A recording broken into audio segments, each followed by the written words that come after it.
Hello and welcome back to the channel again. We're back on GT Sport and we're test driving the new car that's been added. It's a Gran Turismo car. It's the F1500T-A. Basically this is the Lotus 98 Turbo that was so famously driven by Ayrton Senna. Its power rating, everything is basically the same. The in-car view is identical. I don't know whether they just didn't get the license for the Lotus 98T or something, or they just didn't want to. They just wanted to create their own one that was basically the same. Not too sure how that works, but this is basically the exact same car. And I wanted to give it a test drive to compare how it feels on other games and give my verdict. So what we're going to do is we're going to go through to my first laps driven in this car. I'm going to talk you through how it feels, how I gradually started picking up speed. Obviously my first lap was a little bit off the speed, and then I gradually picked it up. We only did, I think it was maybe 4 or 5 laps just to get an idea of the way it handles. We're running no traction control. We've not put any mods on the car in terms of performance tuning or weight reduction. This is just driving the car how it should feel, and with default setup, no setup changes obviously. So first impressions of the car, the sound effects. I'll stay quiet for a few seconds now so you can just listen to it. So, I mean, in my opinion, the sound effects are not very good when you're driving the car. On the replay cameras, they sound a little bit better from the TV replay. However, the actual sound effects of being in the cockpit, I do not feel are very good. I mean, this obviously isn't the Lotus 98T, but it is based on that, and I've driven on other games like Assetto Corsa and Project Cars, etc., and the sound effects on them games are much more advanced than on this. It just sounds a lot better. It's quite surprising as well, because one of the things that I thought has come on a long way in GT Sport from like the old Gran Turismos is the sound effects, but this car really is lacking a lot of what I wanted to hear from this car. Maybe it'll get altered in the future, I'm not too sure. It's one thing that I would like to definitely get altered. We're running obviously no traction control on this car at the moment. First thing I noticed, as you can see from the lap, this is my first lap driving this car. It's a lot easier than I expected. It's not as difficult as games like Assetto Corsa. It's not as realistic as games like them.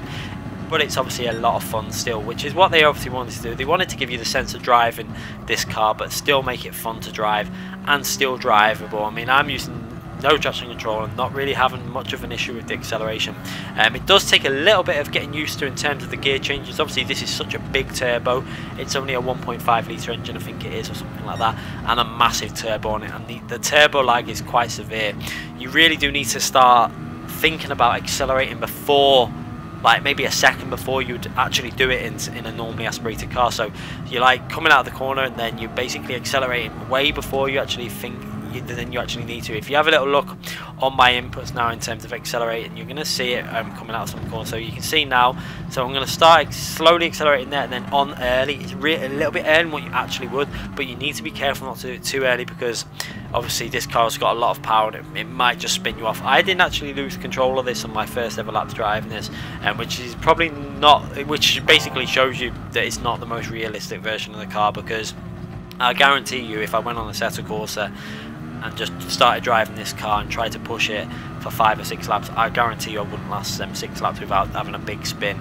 Eventually I'd get used to it, obviously, once you start learning it, but I felt like on this game it's a little bit too easy, but they've done that obviously to help the pad control, like the pad players get enjoyment out of this car, and obviously help the everyone who's maybe not as into simulation games get some fun out of driving a car like this. It's the first open wheel car in the game. It's an enjoyable car. It's got a lot of grip. It handles, brakes are a lot better than I expected. I didn't expect the brakes to be as strong as this, you know, with it being based on an older car, but the brakes are really strong.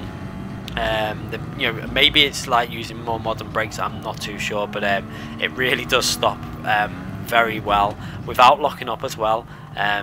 That's probably because we probably had default. That's one thing that I've probably realised is the ABS was still probably on default. In real life this car would not have had ABS, so maybe that's one thing we should have done, is probably take the ABS off for this test drive, because you know that's not how this car would have been driven in real life. Although I'm not sure if it off is the best way to experience the car, because off on this game is not, ABS off in general on this game is not the best thing. they tend to lock up fairly easy. So maybe we should have tried it on weak just to get an idea of what it was like on that. But overall, it's a fun car, it's an enjoyable car, it's the first car I wanted to try. The next car we'll hopefully get a test drive out in over the next few days is probably the Subaru Impreza Time Attack, the Aleman Time Attack car. I want to try that car out. We'll go to a track that's maybe a little bit more road based, something a little bit more away from a circuit base, to try that out and see what we think of that car.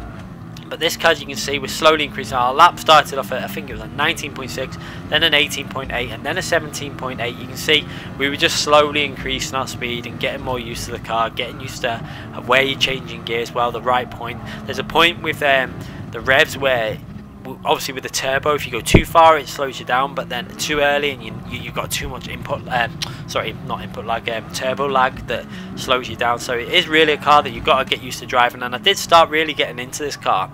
It's just the sound effects was really bugging me a bit of being in the car. I know it's a turbo, but I've heard these cars driven, obviously this era of car, what it's trying to represent, and they sounded really nice on board. I mean, you only have to go back to some of the Senna videos driving on board and they sounded amazing.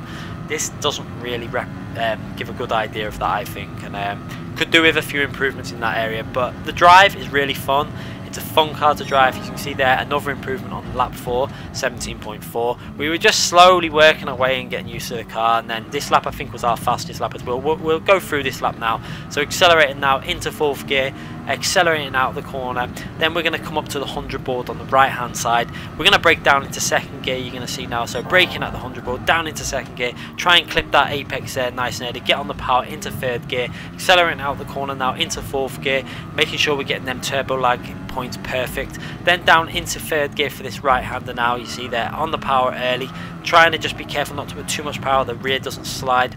Down into 2nd gear, I didn't want to go into 1st gear because it just causes massive turbo lag when you go from 1st to 2nd gear, so you'll see that I stay in 2nd gear in a lot of these corners. Then approaching this right hander up ahead, down into 2nd gear nice and early, trying to hit the apex smoothly through the corner. You can see I'm not putting maximum throttle down on the accelerator, gradually putting that accelerator down, and then again slowly feeding the accelerator through to this final corner, down into 2nd gear, hit the apex nicely, on the power nice and early, and accelerate all the way up the hill, and then obviously to the start finishing line. Anyway guys, hope you enjoyed that little track guide. I just wanted to give it out. I wasn't going to do it, I just thought I'd do it while we're doing this lap here now. I think you can go a lot faster than that, but obviously this is the first few laps I've ever driven this car. So 1 minute 16.9. Briefly before we leave you with the leave the video, just going to go through the views. Obviously the floor camera, the in-car dash.